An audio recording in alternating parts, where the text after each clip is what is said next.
Welcome back to the D1Softball podcast, part of the Learfield Family and Varsity Network. I'm your host, Jenna Becerra, and I am back with guest co-host, D1Softball editor, Justin McLeod. And Justin, this is your third time already this season, so I'm just surprised that we didn't scare you away. No, actually, the first two were fun, and I can't believe I'm admitting that, but we had fun the first two times, so why not make it a third? Why not? Oh, see, I wonder if we'll be getting along this well come postseason, but I'll take it for now. Feels like a stretch at that point, but fair enough.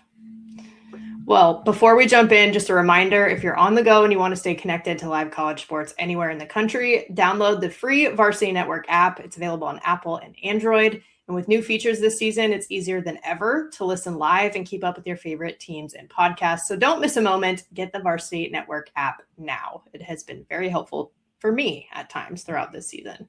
Mm-hmm. For today's lineup, we're going to talk through the new top 25 rankings, give some thoughts on week 4, head into our interview with Dakota Kennedy from Arkansas. Super excited about that. Then we'll have our plays of the week, our win and whiff of the week, and talk about what's next. Are you ready, Justin? No, but let's do it anyway. That's the right answer. All right, top 25.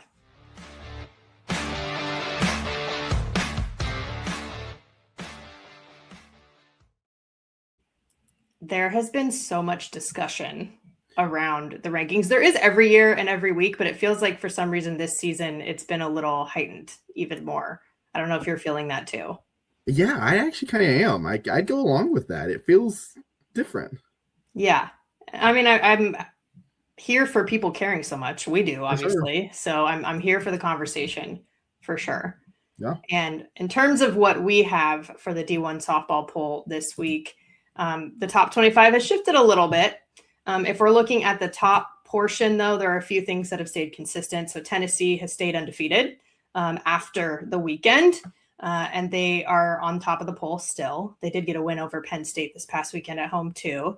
Number 2, Texas. Number 3, Texas Tech, holding it down in those spots. Number 4, OU as well. And then Alabama rounds out the top 5. At the bottom, UCF re-enters the poll at number 25, and Duke dropped out. So those are a couple to keep in mind when looking at this. And then some of the teams who are making moves, a few who jumped up or dropped a little bit significantly. So Virginia moves up 4 spots to number 16. They're 19-1 on the season. Alabama moved up 3 spots to get into the top 5, staying undefeated with 20 wins. Oklahoma State moved up 3 spots to number 12 after splitting with Nebraska. And then in terms of who dropped, Stanford dropped 7 spots to number 20 after dropping the series in Louisville. Florida dropped 5 spots to number 9 after suffering their first loss of the season to UCLA. And Georgia dropped 4 spots to number 15 after a midweek loss to Clemson. Overall, still representing 5 different conferences. The SEC has 11 teams. Big 12 has 5, 4 apiece for the ACC and the Big 10, and then 1 in the Mountain West because GCU is still the lone mid-major in our overall top 25 poll.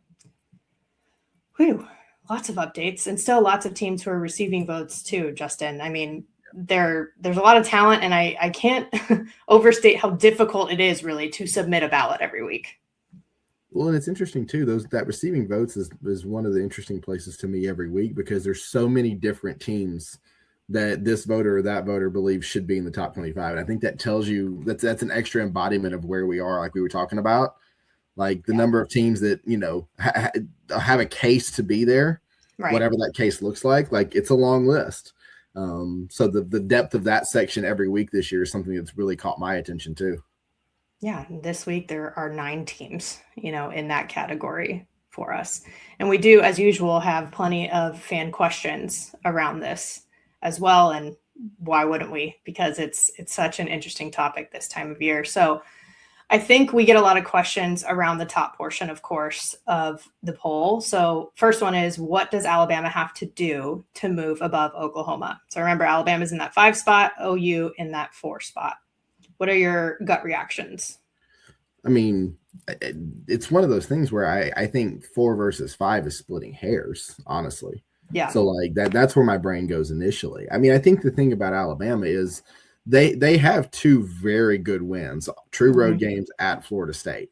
Yep. So the resume for Alabama is already taking shape before conference play even begins. I think the interesting thing there too is Alabama and Oklahoma both have pretty similar makeups in the sense that their offense is what's taking everyone by storm. The difference is Alabama has a couple of freshman pitchers plus Jocelyn Brisky, where the pitching staff has been solid. Yeah. I don't think it's necessarily Alabama doing anything, though. I Yeah. mean, when you have Oklahoma, they are in that top of the heap to start out. Alabama, who knew what they were coming in, so they were a little more mid. That you look at how they've played the first 4 weeks, they're not mid, but you're still making that ground, and now you're 4-5. What do they have to do? Win an SEC series, lose an SEC series? I don't think it's super scientific. I think it's just a matter of when Oklahoma, for instance, puts up the offense they did against anyone. Granted, the opponents were not great this past weekend, but that kind of offensive performance, they're going to get credit for that because the offense is performing well. So I don't think Alabama really has to do anything. I think it's just a matter of at some point, if Alabama keeps putting up wins like those Florida State wins, nature of the draw is it's going to happen. I don't think there's a scientific, hey, they have to do this or have to do that. I think it's just going to come out in the wash. Yeah. I mean, like you said, 4 and 5 are both right there. Yes, I think there's an argument either way, obviously. Alabama's undefeated. They're number 2 in DSR this week with the data from 643 charts. OU has 2 losses. One of them's unranked. They're number 6 in DSR. So they're both still in that top tier, of course. OU, on the other hand, with their schedule, has played 8 games versus ranked teams or teams receiving votes. Alabama has those 2 with Florida State. Again, like you said, big wins.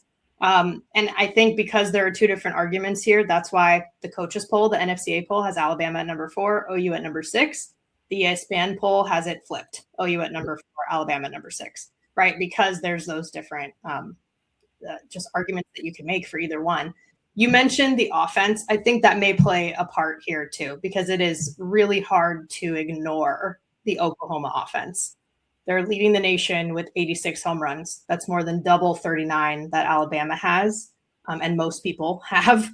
They're averaging 14 runs per game. Alabama is averaging 7.75, which is still good, by the way. Still really good. 14 first 21 games, they've scored double-digit runs for OU, but 5 times they've hit or surpassed the 20 mark, and twice they've hit the 30 mark. Every hitter with an at-bat this season for OU has at least 3 home runs. And Gabby Garcia and Kendall Wells have double digits themselves. And like I said, Alabama's numbers, 39 home runs, nearly 8 runs per game.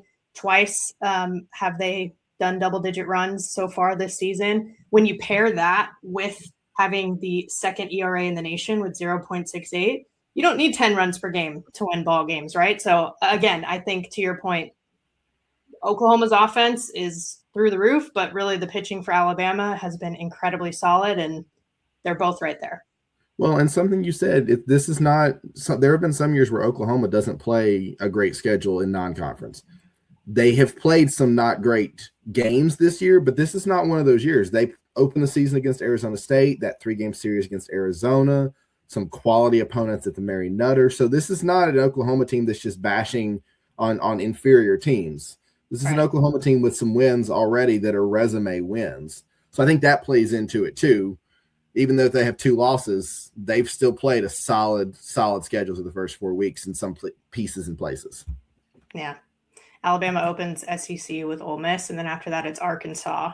That's, I think, going to be – a lot of eyes are going to be on that series. Yeah, absolutely. For sure. Another question is, how did 2 unranked losses not push Stanford out of the top 25? I mean, it's the start of ACC play. They lost twice to Louisville at Louisville. Yep. I think so. There's 2 things that occurred to me on this one. One, with all those teams there in that receiving votes that we already talked about, like the positioning, the jockeying for position is tight. So you're talking about a point system, and it's like they're tight. The other thing too, though, is the opening of conference play is always interesting. It just in general, nobody's played outside of a couple of anomalies, like for instance, Oklahoma, Arizona. There really haven't been a lot of those 3-game series to start.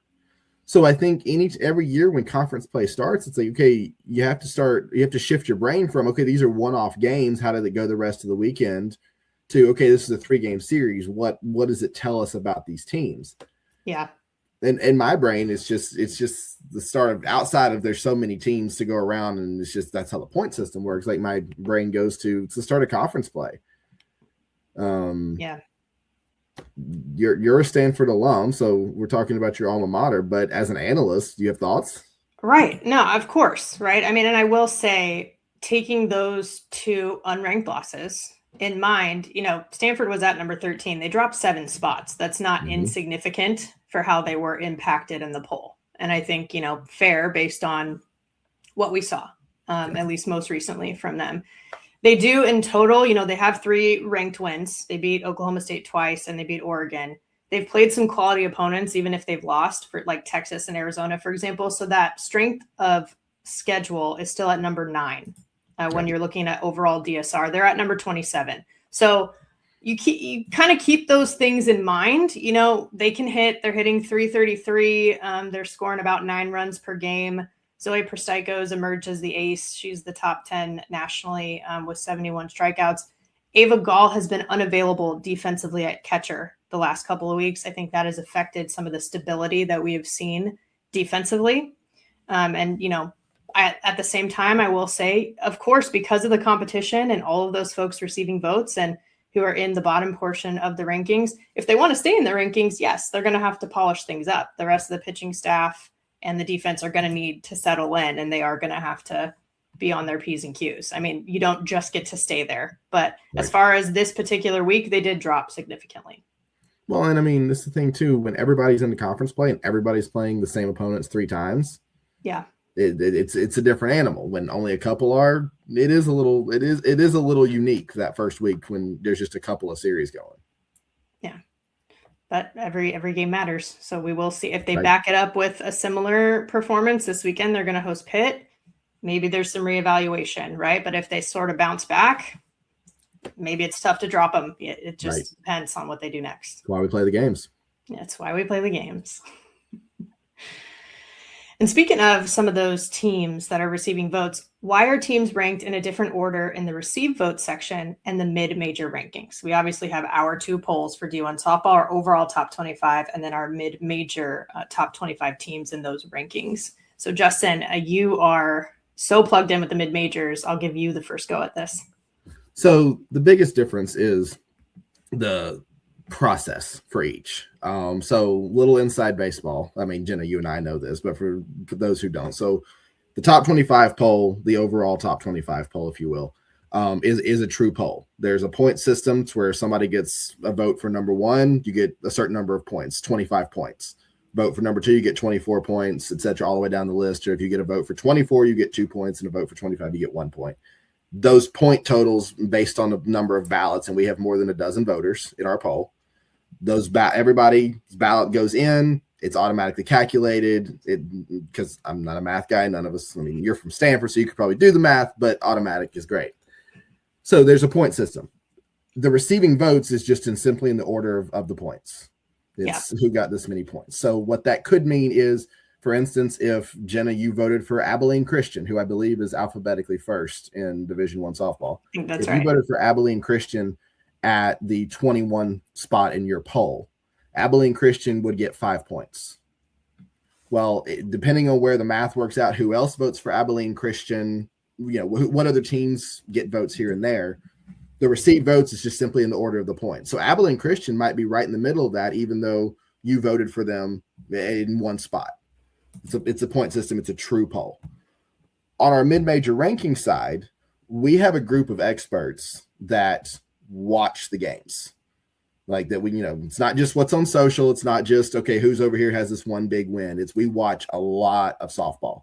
Yeah. And we specifically cultivate the mid-major rankings based on firsthand expertise, whether that's in person, whether that's film, whether that's discussion, whatever it is. The mid-major rankings are specifically and intentionally cultivated based on actual knowledge. Like we have a group of experts who know mid-majors like the back of our hands. That's where the mid-major rankings comes from. So that's why sometimes, especially last year, you might see a team that was number 1 in the mid-major rankings that was not the top ranked mid-major in the regular top 25, because the regular top 25 is a straight point system on a true poll, and the mid-major rankings are specifically cultivated using expertise. It is still voted on. It's just a different process. Right. That's the biggest thing in the difference between the two, and why there may be, I don't even want to call it a discrepancy, because they're two very different things, but that's why it may look a little different in terms of an order or something, is just because the process is different to arrive at the final top 25s on both sides. Yeah. See, that's the helpful context going into this. And if we do look at our mid-major top 25, we talked about how GCU is in the overall top 25. Mm-hmm. They are number one right now in the mid-major rankings as well. But as we're looking at this, FAU's at number 2 right now. We've seen them at number 1 at one point earlier in the season.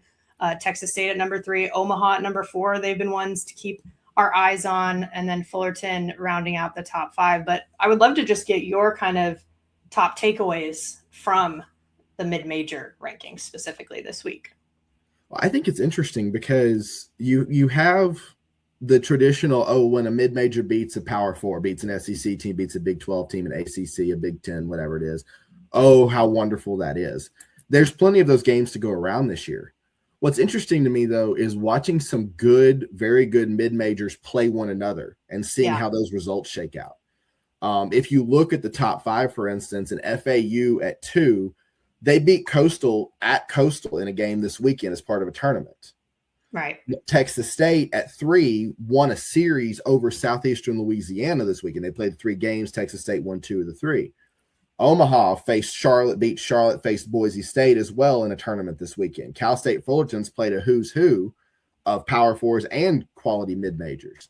Yep. And as you go on, especially down the top 10 and even into the middle of the top 25 for the mid-majors, that's something that's really stood out to me, is they're playing quality teams. Like, you go through the top 10 and you look at the SEC and Power 4 teams they've played. It's a long list. The wins is a decent sized list too for these teams over Power 4 teams.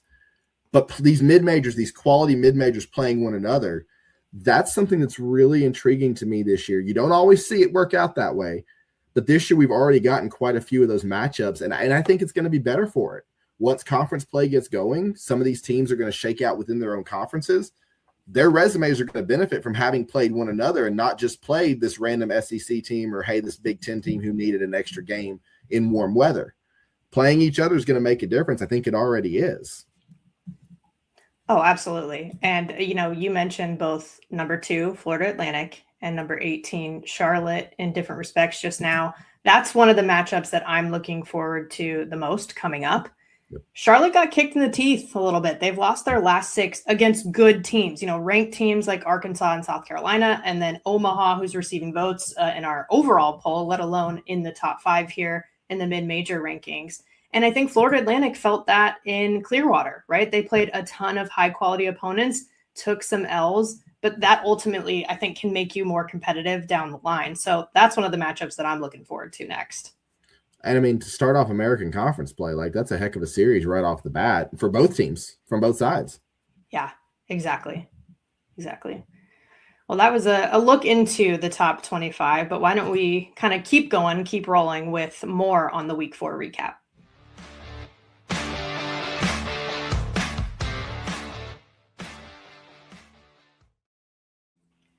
I sometimes don't even know where to start with this portion of the show, just because so many things happen every single week, especially if we were wrapping up preseason. So there's just so many games that are going on. I think I may start us off on hitting, because we already talked about OU and their just absolute video game numbers that they have had. But, 2 other teams who are right there in the top 3 alongside them in home runs. UCLA is second with 60, Florida third with 55.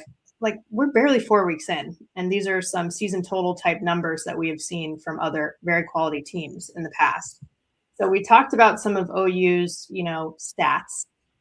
UCLA is also 14 of the first 21 games they played, they've scored double-digit runs. That 23-1 win over Auburn in their 23rd Mary Nutter tournament was just blind. The softball gods knew what was going on there. But Megan Grant leading in multiple categories, including individual home runs. But then Jordan Woolery, their combination, they've already combined for 27 home runs and 79 RBIs. That's insane. Yeah. On the other hand, too, 9 of their first 24 games, they've scored double-digit runs. 3 times have they hit the 20 mark, and 3 players have double-digit home runs and are hitting 500 after week 4. That's Taylor Shoemaker, who won some recognition on the D1Softball Weekly Awards this week, Kenley Cahalan, and Jocelyn Erickson. So I think hitting has just been insane in general this season. It's probably the best word for it. I mean, I think Megan Grant's OPS is like over 2,300. It's like, that's ungodly. It's not normal. It's not normal. Yeah. In the best way, it's not normal. It's hard to wrap your mind around. I mean, yes, it's early in the season, so, the more at-bats you get, the more things start to even out a little bit, but it's not like it's, only a few games in. There's 20 or plus games under teams' belts at this point. Right. And we talked about some of the good competition that they've faced. And that UCLA-Florida game in particular, I think everyone kind of was looking forward to. It was unfortunate you couldn't watch on a stream or a broadcast of any kind, but 15-12, the Bruins take it. Multiple home runs in that game. I mean, that was one for the books. And of course, ends up being Kelly I's, 888th win to become the winningest coach at UCLA. So a lot of, again, softball gods kind of in the works there. And I mean, if you look at some of this year's, I don't want to call them breakthrough teams by any stretch because they're perennially good teams, but like you look at an Alabama or an Arkansas, their hallmark this year, good pitching has been there for them, but their hallmark this year has been how good their offenses have been. Yes. So like you talk about the Oklahoma, the UCLA, the Florida, and just how good their offenses have been.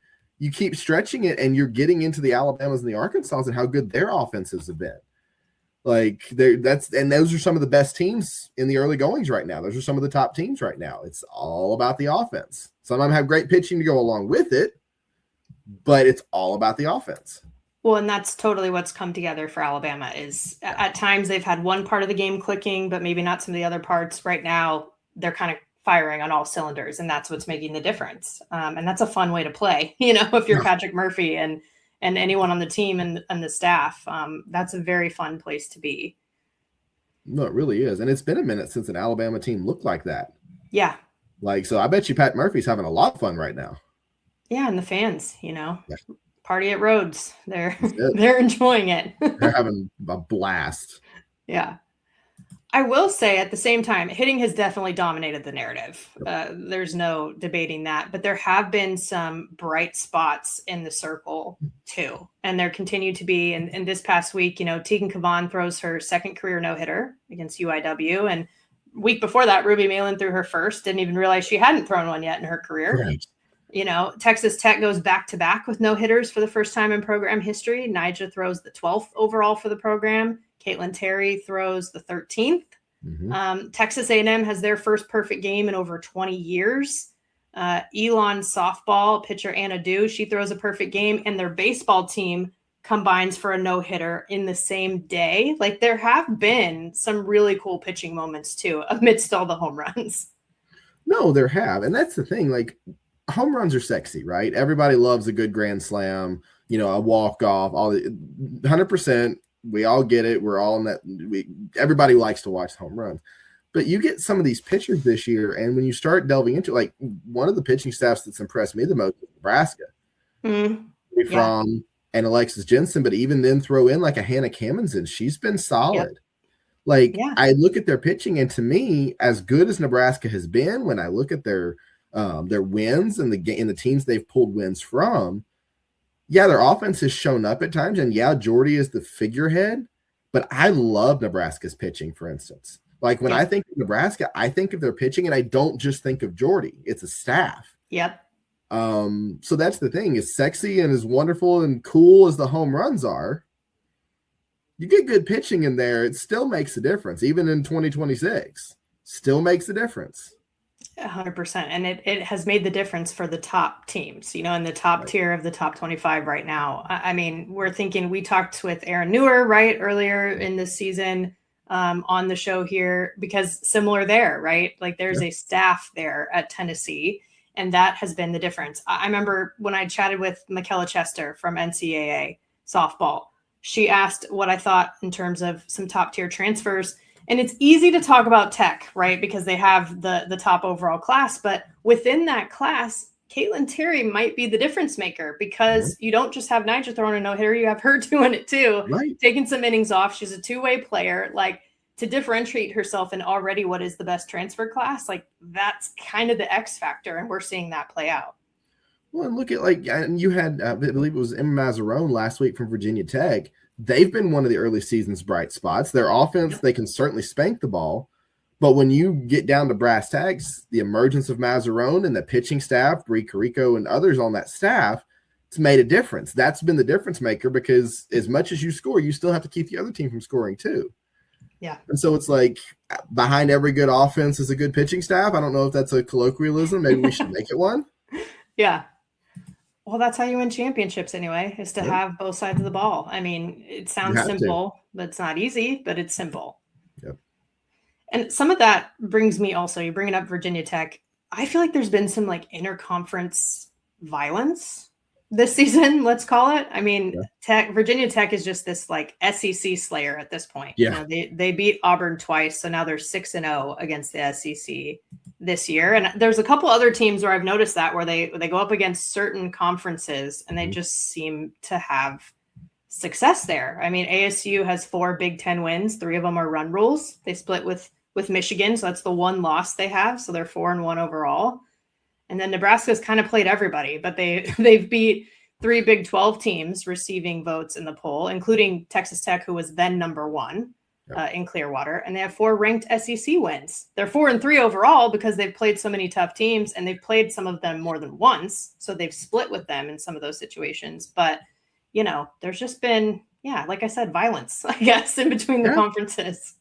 Well, and last I checked too, I think FIU is 4-0 against the ACC. So there you go. You know, 2 Louisville wins, 2 Georgia Tech wins, just for good measure, you know, just for kids. So every power conference is feeling it, for the record. Correct. Yeah. Well, and it's interesting too, because the Big Ten is also kind of beating itself up. Yeah. Like I don't remember a time, and I could just be completely mistaken, but I know it's something that's gone around in Big Ten coaching circles as well this year. I don't ever remember a time where there was this many Big Ten on Big Ten non-conference games. Yeah. Like, you have Nebraska and Washington played twice against each other in week 1 in that tournament down at UTSA. Non-conference games, even though they're both in the Big Ten. But Ohio State has played Indiana, Wisconsin, and Northwestern, all Big Ten opponents, but all in non-conference games so far. I think Indiana, did Indiana play somebody else as well? Like, it's all over the map. Yeah. These Big Ten teams playing each other. It's just an interesting thing that I really don't remember ever having seen before. So little conference on conference violence within the same conference now. Even. Yes. Conference on conference crime in the non-conference. Yes. I don't know if I could say that 5 times fast, but I was going to ask you to, actually. Yeah. Well, we'll save that for later, but you're right. It's interesting because some of these conferences are big, right? And I mean, no pun intended, but they're very big. They have a lot of teams. So they don't play everyone. You don't during the regular season of conference play. So there are some of those matchups in preseason. And it seems a little funny to see something like Nebraska-Washington opening weekend at this point, but at the same time, it's kind of exciting. We'll take it. And it's only going to be entertaining for our purposes too, to watch some good softball. No, that's for sure. And the ACC, having been the conference, one of the main conferences that started their conference slate this past weekend, 6 out of the 15 teams in that conference played ACC ball this past weekend. And I don't know, Georgia Tech was picked kind of in the middle of the preseason poll in the ACC. I do think you can't sleep on them, but I don't know if we would have thought, okay, the only undefeated team after week 1 in the ACC was going to be Georgia Tech. I mean, they swept Notre Dame, and then now they're going to play at Clemson this coming weekend. So I think, that's a team to watch. Truth be told, I actually think I probably would have predicted that. I'm not just saying it because now. You're so smart. I just, you know what? It would have come from right here. No, but I mean, it's an interesting first week of conference play too, because like think about North Carolina and Boston College with the way North Carolina was trending early. And granted, they didn't have a lot of great opponents on the schedule, but they were winning their games.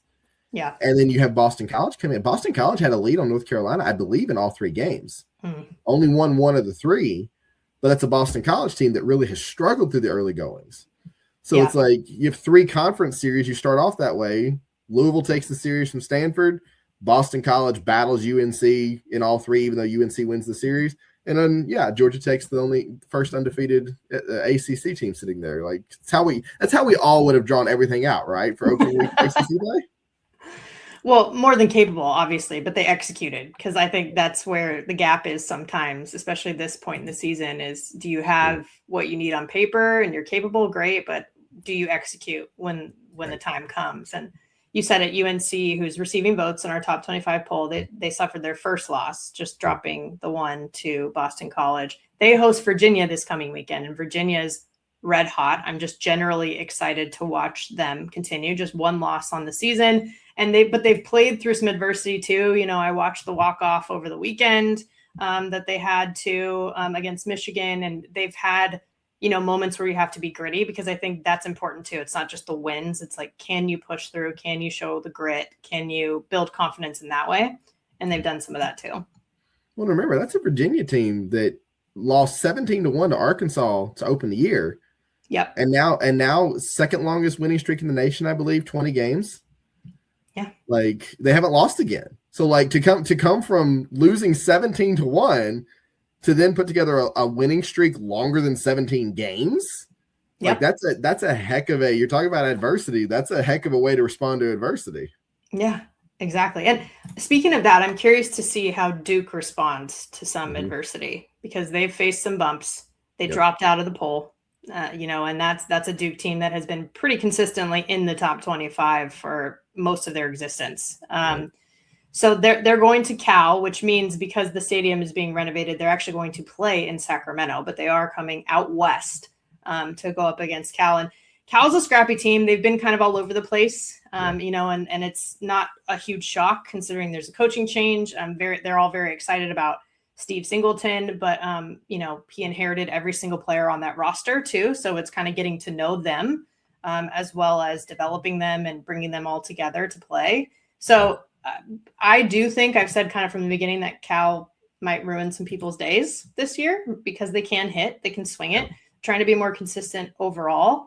But I'm curious to see how Duke responds to some adversity against them.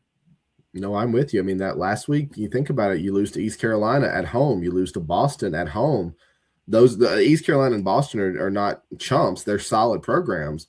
But if you're Duke, those are wins you have to have. Yeah. And so how do you respond to that? Especially like you say, you're out west. It's a long trip, but it's also conference play. You're playing the same team 3 times. What does that look like? I'm with you. I'm very curious how they, right off the bat in ACC, I'm curious how they look. Right. What tone are they going to set? Yeah. And really, I mentioned FAU and Charlotte in terms of a matchup I'm interested in coming up. I think Northwestern at Washington could be interesting. A little just purple rain in Seattle. Hopefully not actual rain. I won't wish that on them. Now you said it. You can't use that word. You know this. I know, but spelled differently. REIGN, we'll say. Purple rain. Anyway, but I am curious to see those two go at it from the Big Ten. The Big 12, BYU, Arizona could be interesting. UCF now in the top 25 of our poll. They're playing Oklahoma State. That's going to be interesting.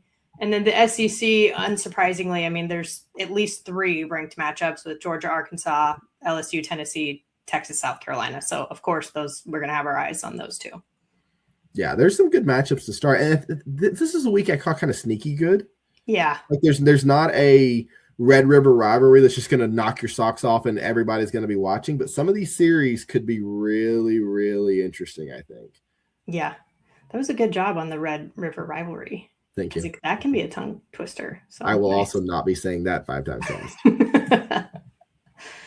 Well, but we can't talk about this past week if we're going to have you on the show without bringing up the bingo card, in my opinion. Yeah. You have been doing this past couple of seasons where, there's some weird things that happen in the sport that are not on our bingo card.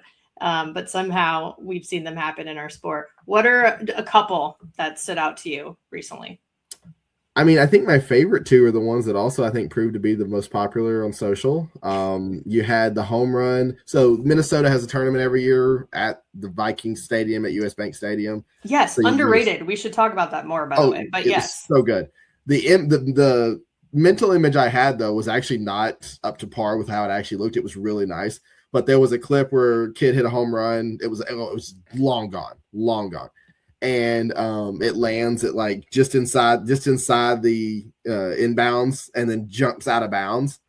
Loved that one because I mean, how often do you see that every day? It almost looked like a punt that was down. It was perfect placement. Yeah. And then of course the no hitter in a loss this past weekend. Missouri State throws a no hitter, which is very hard to do, and it's great. But then they lose the game on some walks and an error in the first inning. Yep. Those were a couple of my recent favorites. There's quite a few. This year has given us quite a bit of bingo card fodder. I know we're going to need like a year in review at some point for sure. And Instagram highlight, because I'm going to forget something. So I just keep saving them to an Instagram highlight for exactly that reason. See, that's very smart. And yeah, the Northwestern State, Missouri State thing with the no hitter. Not only that, but you don't get any hits, but you score 5 runs. Right. It was 5-3. I mean, and it was in the left first 7 inning. on base.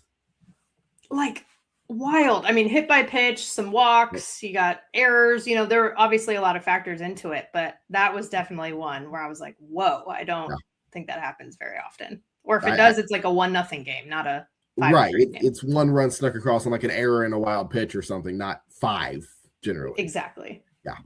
Yeah. Well, I'm very, as always, excited to see the rest of the bingo card situation this season. I think it's super fun, and you're catching traction. People are sending you stuff, tagging you and stuff. I'm behind on bingo card stuff right now, to be honest. Yeah, you're so popular.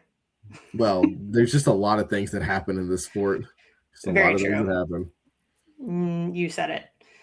And some of the good things that happened as well, just to give a quick highlight for our weekly national award winners. So National Player of the Week, we mentioned her earlier, but Taylor Shoemaker from Florida. She hit 714, 4 home runs, 2 of which were against UCLA, 19 RBIs in 1 weekend. Weekend. That's just a crazy statement to make, just for the record. It's insane. She scored 14 runs. Her OPS is over 2.2. Like what? She broke the single game record with 5 runs scored against East Texas A&M. I just, give her the award, which we did. Yeah. Maya Johnson from Belmont, who we had on the show earlier this season, she's previously was our mid-major pitcher of the week, now overall national pitcher of the week. And she's leading the nation with 115 strikeouts. And she had a complete game shutout, a couple of wins, but one of them a complete game shutout with 17 strikeouts against Ohio. So she just continues to deal. Yep.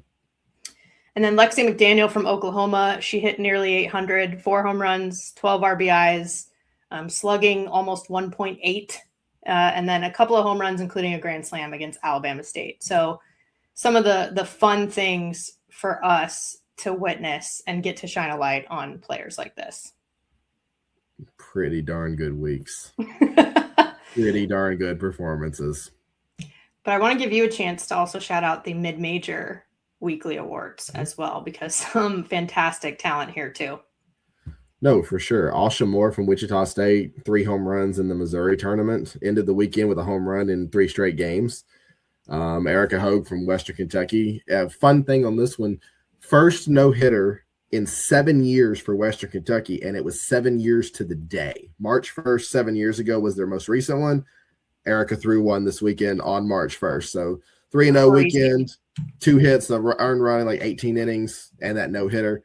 And then Brooklyn Bassett from Cal Baptist, she's part of that team that's really rolling well out there at CBU. 3 home runs in the weekend for her too. Yeah. So some good mid-major stars showing up right there, in addition to the Floridas and the Oklahomas and all of the others in the world. And Bassett, I think, had 8 RBIs over the weekend and basically doubled her total on the season. Yeah, just casual. One weekend. So good. Just so much talent. It's awesome. But we'll actually get to talk to some of that talent with our guest today. So let's do it.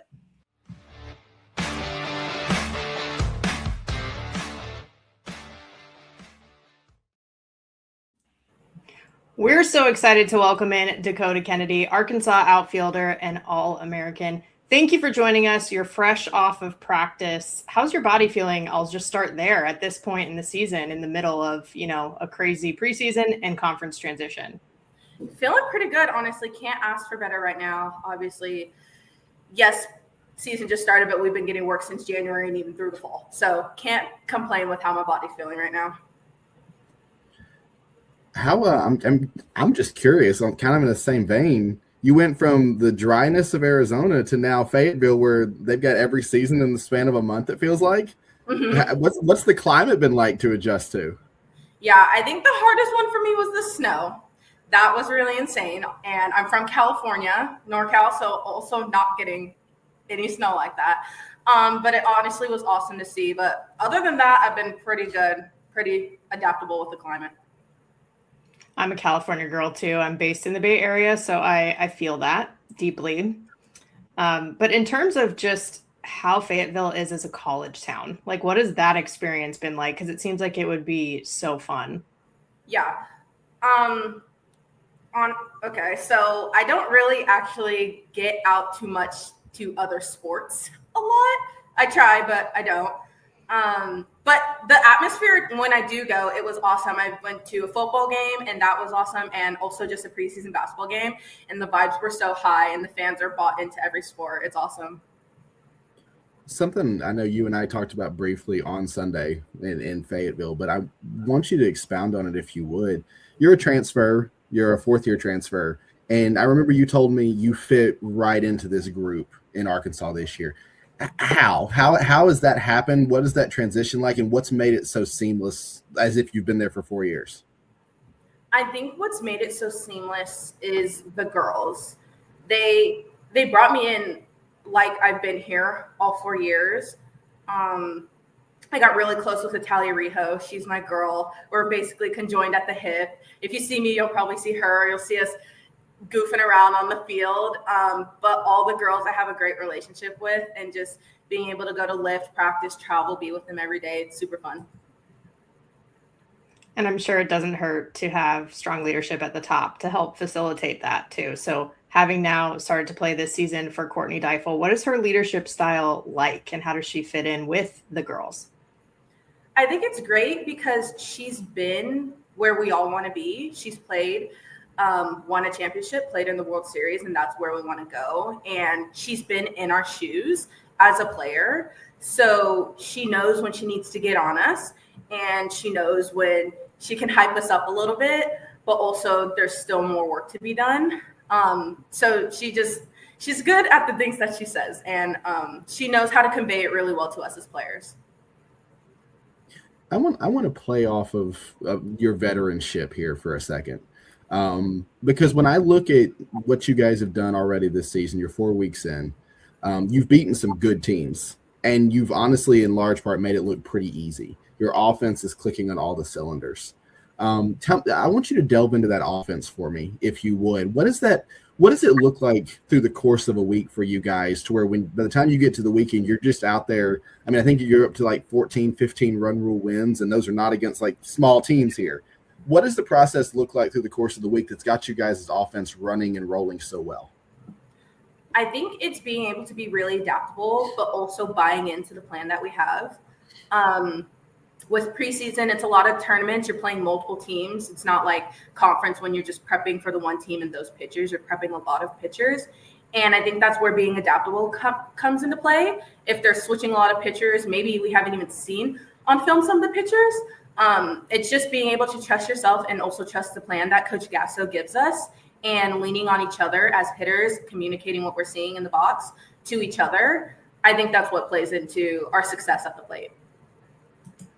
And you've had it throughout your career at the plate, but also recently too, 3 home runs in one game, just the third in program history to do that. The team is averaging over 10 runs per game as well.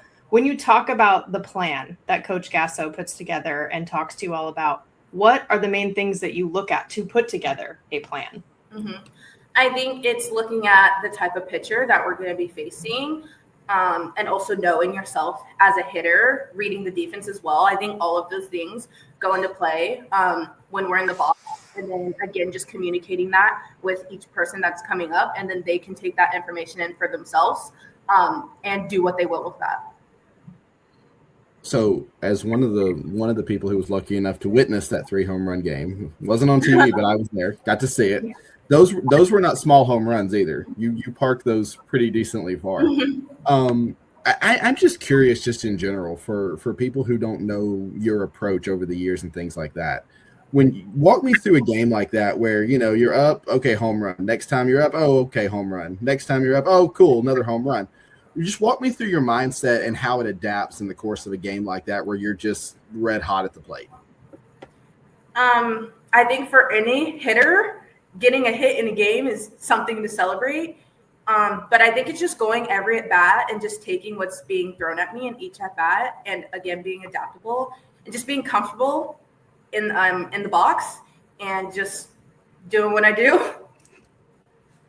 Sometimes it's keeping it simple, right? Like, gosh, it's so much easier said than done, though. So I always appreciate when I see it, like Willie did this past weekend with you. But you said it earlier too. Preparation starts long before the season starts, back to January, back into the fall and the off season. What did you and this team really focus on to prepare for this year?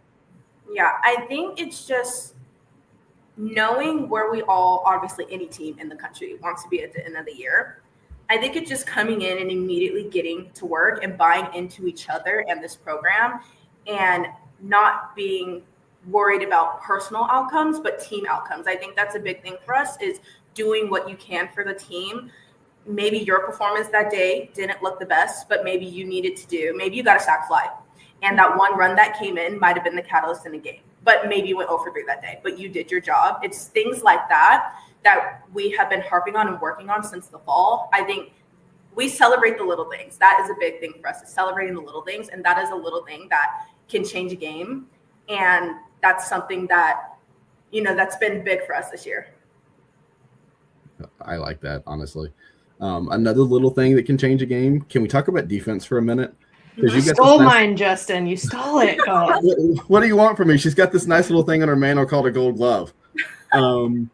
No, Dakota, I'm just curious. Like, we can talk about hitting a lot. We can talk about the Vogel bombs and things like that. But your defense has always kind of been one of your, maybe for a period of time, your hallmark. I just want to know your mindset when it comes to defense. I want to know your process when it comes to defense, because you're rock solid with the glove. And I just want to know your mindset and your process on that side of the ball, because it kind of gets caught behind the offense sometimes. Yeah, I love defense. I love hitting, but I love defense. And it's great being out there in the outfield. We communicate so well. On the left side, Natalia Rijo, Ella McDowell, and I just communicate so well. Nothing drops. That's our motto. And I think for me, every time any single pitch is being thrown, I wanted that ball to come to me. I'm saying ball in my head over and over again. So I'm just ready when it does come to me, when I need to do my job. And I think, again, the little things, going back to doing what you need for the team, it's being there for your pitcher and picking up your pitcher. I'm so glad Justin brought up defense, because if he didn't, I was going to. I'm a defensive girl at heart, so I love watching just outstanding defense, that just point blank. But for you, I also appreciate you represent the outfielders. Sometimes I think maybe when we're young, we're growing up, people might be like, I'll just be stuck in the outfield and I'll just kind of hang out, right? That's not your approach, and that's not the approach that really elite outfielders take. So to see your impact and what you can have for the team in the grass, I just really appreciate that. I just have to say that. And I think it could get lost sometimes because we might not get as many reps as infielders or catchers in the game, or as many looks as the pitcher, since they're throwing every single pitch. But one single play, the one play we get in a game could be the one play that we need. And that's why, I think all of us in the outfield are locked in, ready to go every single pitch, even though we might not get it, but we were ready, and that's all that matters. Do you like defense or hitting better? I really, really like both, But with softball being such a game of failure at the plate, it's sometimes easier to. So for me, it's like I might not have my best day at the plate, but I'm not going to let that affect me in the outfield because maybe I can do something that I need to do out there. So I won't choose either. I think they both go hand in hand. I think they play really well off each other. That's a very Justin answer, and I'm so proud of you for saying it. No, so because I was in Fayetteville this weekend, I noticed that sign out there. What used to be Reagan Kramer's corner is now Kennedy's corner, K and all. I mentioned it earlier. You're a transfer. You're here for your first year, but you've settled into left field, and clearly left field has embraced you. Tell me about that. Tell me about the Kennedy's corner sign. Tell me about the fans in left field, and tell me about just playing in front of the Bogle Park crowd in general the last couple of weeks. Yeah. So the first time I saw it actually was our first day of our home opener, and it was awesome. They're sitting basically right behind me, but they're always cheering me on. If I come in after a hit, oh my gosh, great hit. Doesn't matter what kind of hit it is. Even if I don't get a hit, they're still cheering me on. It's an awesome fan base, and they're out there so early. It doesn't matter if our game's delayed or what. They're still there. They're so bought in, and I think it's just incredible to be able to play in front of a crowd like that. That's just so supportive no matter what. It's a nice way to be able to go out with a bang in your collegiate career, at least. And as a senior, you've, of course, learned a lot over the first few years of your career. And I'd imagine even already this year, too. What are the biggest things you feel like you've learned throughout your career? Yeah, I think the biggest thing that I know I've learned, but I think a lot of girls learn, is just trusting the game and trusting yourself. I think coming as a freshman, you might want to do so much and everything's so new, but then, you play so many years and it's like, okay, maybe first day jitters of a new season. But other than that, it's like, okay, it's my fourth year. I've done this so many times. And I think especially right now in my fourth year, I'm just taking everything in and enjoying it for what it is, knowing that it's my last year. I'm never going to be able to wear this uniform again. By this time next year, I won't be playing with these girls again by this time next year. So really just taking everything in and enjoying every single second that I'm at practice, I'm at lift, no matter how hard it might be, I'm in a game, just really enjoying and appreciating and being grateful for the experience that I've had. That's such a good mindset to have, because it'd be easy to press too, right? This is my last time that, out here getting to play at the college level. It's easy to do that and get caught up in it, but to have the mindset that you have that's a really big deal. Yeah. And I think our coaches do a really good job as well as reminding us that we're not just softball players. Like, we are people outside of softball. And I think I have a really good basis as well, family basis, friend basis, career basis, everything outside of that, education basis, and just knowing who I am as a person, and that softball is not the only thing that defines me. There's so many other things that I am outside of Dakota as a softball player. I like that. I want to ask you a similar big picture question. How is Dakota the senior different from who Dakota the freshman was? Oh my gosh. I think my mindset on life in general has just changed. I think Dakota as a freshman, obviously straight out of high school, and, is not worried about big picture things after college. But now Dakota is a senior in college, about to graduate, is thinking about, okay, what am I going to do with my degrees? And what about this? But in the same way, I think I'm just, again, so honed down on enjoying the little things. I think, season ends as a freshman, okay, be back next year. Season ends as a sophomore, okay, be back next year. Same thing as a junior, but it's not be back next year anymore as a senior. And I think that's where my mindset has changed a lot. And I think that's where, I can offer some things to my younger teammates. And I think that's where a lot of seniors can offer that mindset. And I think a lot of seniors do. I know I had that when I was not a senior. I think that's where that wisdom, a little bit, if that's the right word, can be offered to the younger girls who are not seniors. That's the right word, I would say. Yeah. I think wisdom's the right word. And I'm glad you brought that up, because it's, you're a student athlete and there's so much more than just what's going on between the lines, even though we love to watch you between the lines. Mm-hmm. But, academically, you have really shined. You've been an academic All-American. You've been a scholar athlete. You won the Arthur Ashe Jr. Sports Scholar Award. So can you tell us a little bit more about what you're studying and what you're interested in beyond your softball career? Mm-hmm. So this spring, I'll get a Bachelor of Science in Criminal Justice Studies. And then this summer, I'll get a Bachelor of Arts in Spanish. And basically with that, I want to work in the government somehow. I do want to go to law school, but who knows if I'll be a lawyer? Who knows if I'll work in the government? Who knows if I won't even do that? I might be working in, nonprofit or something like that. I just know that in some capacity, I want to be there to help people. But yeah, definitely want to use those 2 degrees and go to law school at some point. Not right after college, that for sure. I have a lot of things I want to do. So, and I know that I have time to do it, but that's definitely the one thing I do want to do. That's super cool. I caught the plural of degrees the first time you said it too. I was going to ask you about that one too. I heard the S on the end. I was like, okay. Locked it. Okay. So my old paralegal self here, I love when you said lawyer. That's awesome. Yeah. So when you said lawyer, like my ears perked up. But I'm just curious because having worked in that world myself, it's grueling, and you can help people, but also you can fall over real quick. Like it can be a grueling grind. Where does that passion you have for that stem from? Is that something that's kind of long been there? Is it something that's a little more recent in life? Where does the passion for that stem from? Yeah, it definitely might come from being an older sister. I feel like I've always just been watching over my younger sisters. Even now, they're not older than me, obviously, but they're old enough that I don't need to really be watching and caring for them too much. But it's just what I do as an older sister. And I did a lot of community service these past years, and just being able to give back is just something that means so much to me.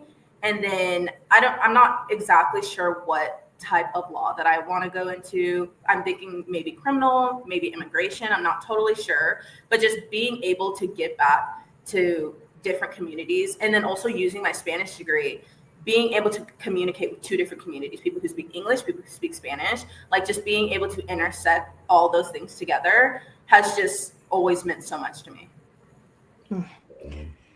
That makes me happy too, because my family on my dad's side is Spanish and Mexican, and I am not fluent in Spanish. So I am jealous of your knowledge. Yeah. I'm trying to keep up with you at this point.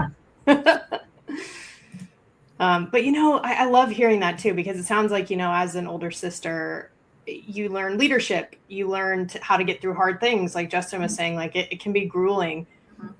So can some of the competition that you have faced throughout your career. You were in the Pac-12, the Big 12, now you're in the SEC. It's going to be your first time going through this experience. What's your approach, and what has the team and the staff maybe shared with you about what it's like?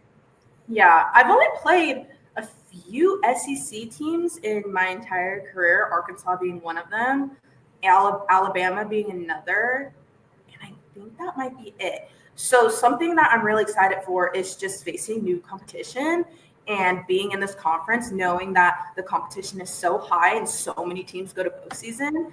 I think it's just awesome that, basically every single series you're getting postseason experience. And I got a lot of that in the Pac-12, and I got a lot of that in the Big 12, but just so many SEC teams go to the postseason. It's insane. And I think that's something I'm really excited about, is just that level of competition and just new teams that I've not faced before. And the fan bases. We've talked about yours, but throughout the SEC too. That'll be fun. Some hostile environments, but playing at Alabama, I think my sophomore year was like, wow, okay. And even postseason my sophomore year here, I was like, oh my gosh, there's a lot of people. Between you and Jenna bonding over your old Pac-12 love, and then you already know some of the good SEC environments here. Yeah. But I'm curious. I want to tap into something you kind of said earlier, but I want to ask you about it directly. We talked about your 3 home run game, probably as good of a game as you had at Arkansas. What happens when you go 0 for 3 or 0 for 4 in a game? I'm sure you've done that maybe once or twice. But how do you handle those games? How do you make sure they don't run one game into the other? Can you walk me through like your mental approach for after a bad game to make sure it doesn't become a bad weekend, etc.? Mm-hmm. Well, I think every game is different and every pitch is different. You never know what's going to be thrown at you, but I think it's really just trusting and knowing who I am And I think that's what leads to, things not rolling over. And maybe things do roll over, but that's just the game. And it's just a game. So I think it's just having that mindset and, you try your best not to let things roll over. But even if they do, okay, oh well. Yeah, I think, and I have a really good mindset. I don't let, at bat roll over. That's one thing I am good at because, like I said, each pitch is different. Each pitcher is different. And every situation will be different. When you go up to the plate, you might have to do different things. So I think it's just knowing that. And also, when your teammates pick you up, then really appreciating that and being like, okay, I got you. Like, I got you the next time. I'll be there. I really like the at-bat to at-bat because that applies even when you're successful. Do you hit 3 home runs in a game if you're thinking about hitting home runs? Probably not, right? Like you did it because you went up there, and I think you even told Justin after the game, see ball, hit ball. Mm-hmm. Yeah. So I'm always impressed by that for sure. But with that being said, and it sounds like maybe this has evolved throughout your career. That's something, freshman Dakota versus senior Dakota. How do you define success? We know stats and we know these kinds of things, but for you, what makes you feel like, okay, that was a good game, maybe beyond just the box score? I think I say this a lot, it's just doing what you need to do for the team. It's a team sport. No matter how good you do, you can't do it without your team. So maybe you do go 4 for 4, but you lose that day. And maybe you go 0 for 4, but you win that day. And again, you hit a sac fly.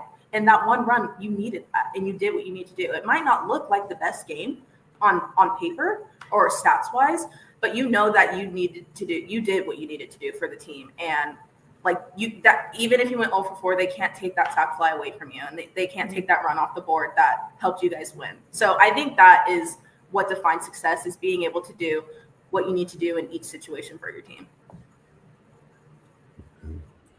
Okay, you did say earlier you don't go to a ton of sporting events. No. So I have to ask, when you're not playing softball, if you're not going to a bunch of sporting events, what do you do for fun? What does Dakota's life look like outside of softball? Yeah, so homework, a lot of homework, hanging out with Tal a lot, and watching softball. I watch a lot of games.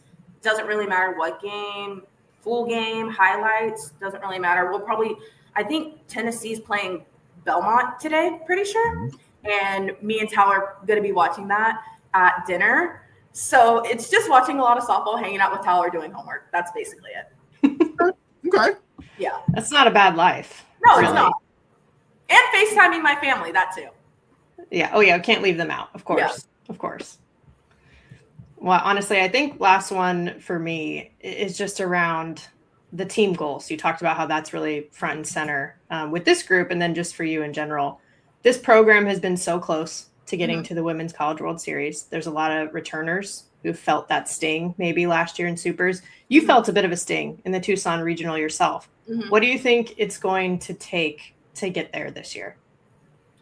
I think it's what we've been doing so far, is just trusting in each other and trusting in our plan, and not letting little things define us, and also celebrating the little things. And I think it's, like you said, just not pressing. It's taking everything as it is, and learning from things that may not go the way we want, and then appreciating the things that do go the way we want. And again, just really, really leaning on each other, because we all know in hard moments, you can get in your head, but it's pulling each other out and being like, no, we know who you are. And in this situation, we all want you there. And then it's also leaning on them and being like, yeah, you guys are right. So I think we're all in a good headspace, and we're just ready to work going into conference right now. We're so ready. And then, once that time comes in postseason, we'll take it for what it is. But right now, I think we're just so ready to get to work in conference and do what we need to do these next few months. Well, I have a feeling we're going to see you all in the postseason and see your SEC graduate patch on your uniform, which will be exciting. But thank you, Dakota. And so what's your nickname, by the way? That's the other thing. I want to call you Dakota, but what else? They'll call me Co. They'll call me Coda. I don't mind Dakota. That is my legal name. Love that name. It's your government name. But yeah, they'll call me Co. They'll call me Coda. They'll call me Coder. That too. Cody. Yeah. A lot of variations. Yeah. I remember the days. Well, okay. Thank you to Dakota, Coder, all the above. Yeah. For joining us, and good luck the rest of the way. We're going to be watching. Thank you, guys.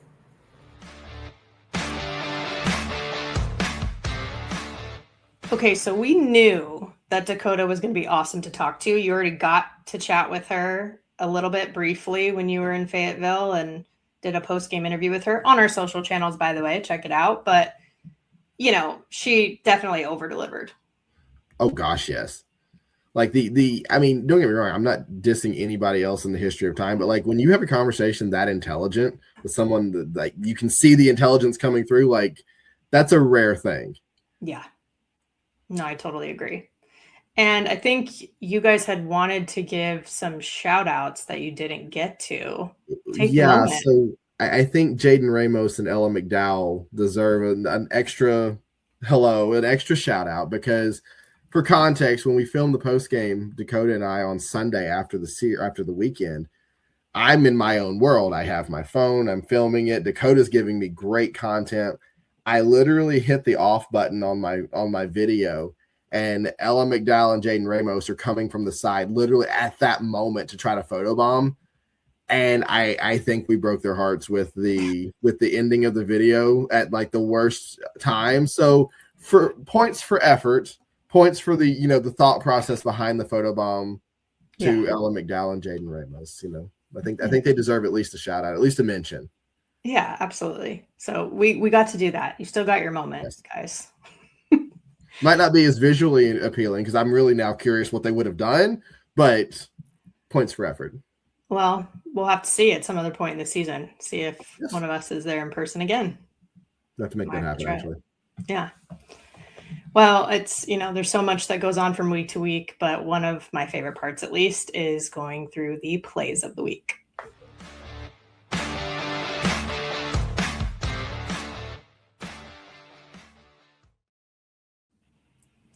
So my play of the week this week is from Long Beach State. And her name is Avery Weisbrook. Just watch the shortstop in this play. Amazing.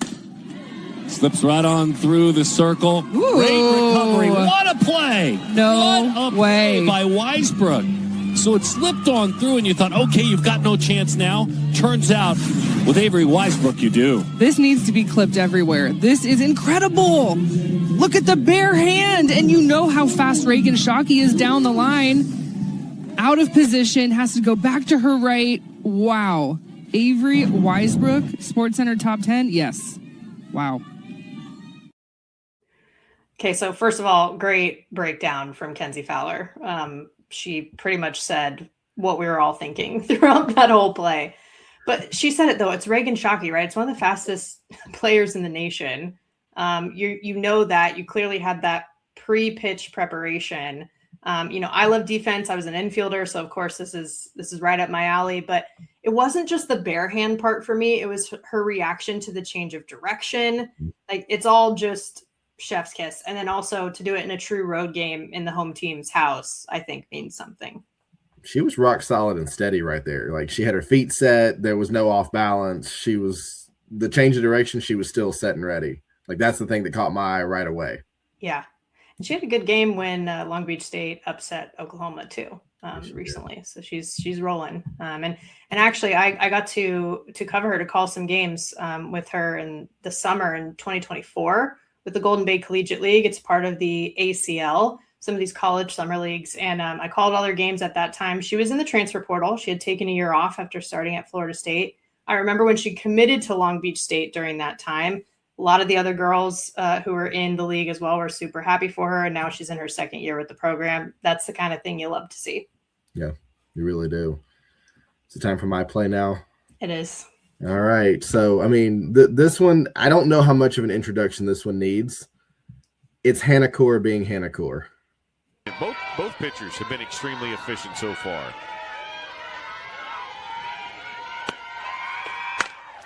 That one is hit sharp. That may be in the outfield. Oh, nice save in the outfield by Core. At the wall, is able to bring it back in That was headed to the gift shop, about to be a souvenir. Terrific hit, but terrific play by Core to bring it back in. That ball was hit well to center, and Core just a great jump and leap and to rob the home run. That ball was above the wall. It was going out, and Core said not. I mean, like, again, the commentary said it like it was above the wall, it was going out. And if you look situationally, bottom 6, 1-run game, Oklahoma State was not on the board at that point. Like, if you look situationally, I think the situation makes the play even better. It's not just an incredible play, which it is, but it's an incredible play at the most perfect of opportunities and times. Like, I love everything about that play, including the run. Like, I almost thought she was about to hit the infield on that victory lap after she made the catch. Yeah. I really did. Yeah, her reaction made it even better. And again, to do it in Stillwater, right? You take the wind out of the sails of the home team a little bit, and there's something satisfying about that, right? And we talked to Dakota about how, like, outfielders deserve some of that defensive love too. And her technique, she kept her feet moving and then jumping at the end with the single arm extension. I mean, just to get the reach, textbook. Like, that is exactly what you do. Exquisite. Yeah. A core memory, would you say? Oh, well done. What I did there? Thank you. Well done. I appreciate it. That was good. I enjoyed that. So what I just did might be my actual win of the week, but we have our win and whiff of the week for real.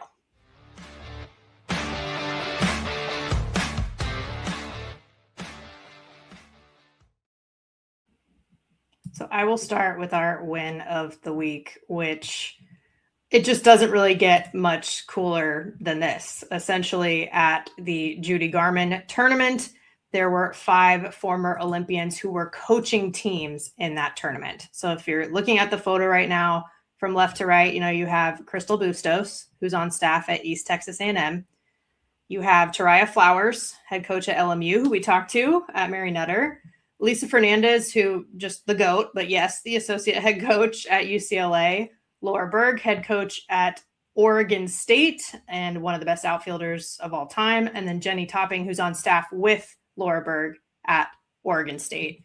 They were all in the same place. They were all former teammates with Team USA. And what I think is also cool is that every single Olympic Games that softball has been in the history of our sport is represented in this photo. People either competed, for Atlanta 96, Sydney 2000, Athens 2004, Beijing 2008, and then even for Tokyo, Laura Berg was on the coaching staff. So there's still some representation there from her. It doesn't get much cooler than this. It really doesn't. Like, I mean, the amount of softball success in general, but especially international success and Team USA success that photo alone has had. Right. Like, there's a lot of winning in that photo. A lot of home runs, a lot of wins, a lot of things in that photo, but there's a lot of winning. There's a lot in that photo. Yeah. 10 Olympic gold medals. That's just gold medals represented there too. And I can't help but think about the college representation that's there. Of course, you have the 2 UCLA alums and national champions with Lisa Fernandez and Taraya Flowers. But you have 2 mid-major representatives. Laura Berg won a national championship with Fresno State. Jenny Topping went to Fullerton, multiple Big West champion. Before her time, that program also did win a national championship. So the only 2 programs that have a natty in the history of softball in that mid-major sort of tier. And then Crystal Bustos played JC. Yeah. She was a junior college national champion. So that's a really cool just sort of combination from the college side. So it really is a little bit of everything. A lot of winning, but at the same time, a little bit of everything. Yeah. Like, I wouldn't want, if I was a pitcher, I wouldn't want to throw to Crystal Bustos now. No. Everyone I've ever talked to who has, like, I've talked to pitchers, because USA would do their tour across different colleges. So even some older Stanford alums, people in the bullpen would be like, she hit a very hard low line drive off me that was low, but still hit the wall. And I was thrilled, like Laura Severson's the one who told me that. She was like, I was just so happy it stayed in the yard. And it was like one of the hardest hit balls she'd ever seen. just is what it is. So Team Japan being at Mary Nutter, that was our win of the week last week. We even interviewed Tariah Flowers about it since LMU played them. But now it's her and the U.S. Olympians and Judy Garman. So that's fun. It's pretty cool. So the whiff of the week is simply that we did not get the rubber match between Oklahoma State and Nebraska. I mean, we don't often get a 3-game series for non-conference foes in the preseason, let alone a ranked matchup like this.